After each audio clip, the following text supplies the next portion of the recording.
I applaud the foresight of the management here at the National Gas Company, who graciously opened their doors to collaborate with us in making this outreach possible. The government of Trinidad and Tobago has heard our call for recognition and granted a one-off public holiday on October 13th of this year in recognition of the survival of the First Peoples of Trinidad and Tobago as a distinct sector of our multicultural population. Yes, you may ask, who are these First Peoples and what is the First Peoples' heritage? The First Peoples are the descendants of the original inhabitants of this land and its surrounding waters of the Republic of Trinidad and Tobago.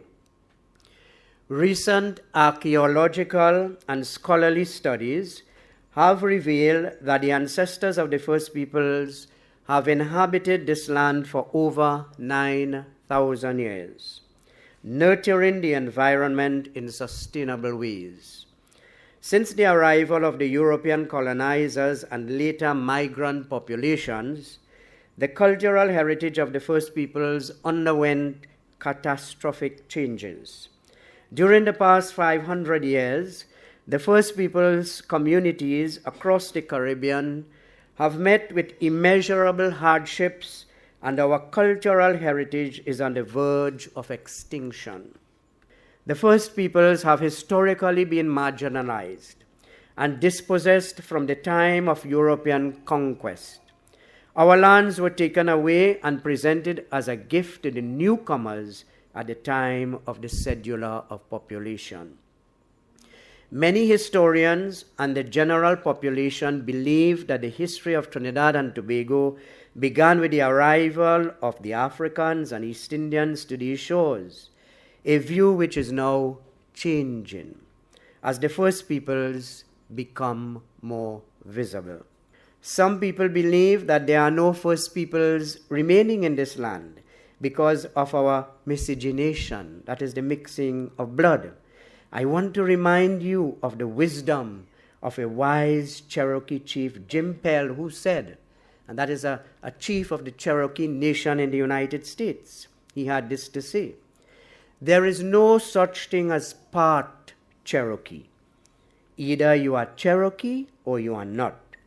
It isn't the quantity of Cherokee blood in your veins that is important, but it is the quality of it. The same applies for our First Peoples' descendants in this land. Here I pay tribute to the great chiefs who resisted domination, and particularly the great Nipoyo chieftain Hayarima, who we celebrate on the 14th of October every year.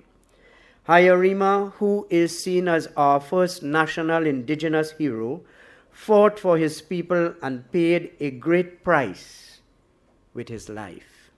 Because we have lost so much, our focus at this time is on capacity building towards empowerment of our peoples, re-establishing a sense of pride and a sense of belonging as to our true identity and place in the society.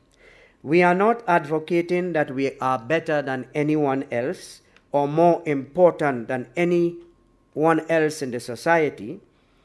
We are simply claiming our rightful space for the preservation of our unique cultural heritage and to ensure that we can make meaningful contribution to the development of our nation by engaging ourselves in activities that will bring economic sustainability, sustainable returns to our people and to the wider society.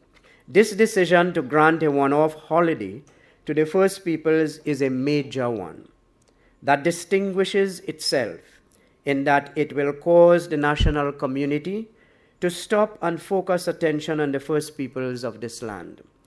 We believe that our vision for the future development of the First Peoples will contribute to the overall development which is so often spoken about, in contributing to the economy and at the same time preserving and restoring the original culture of this land, Kairi, now called Trinidad and Tobago.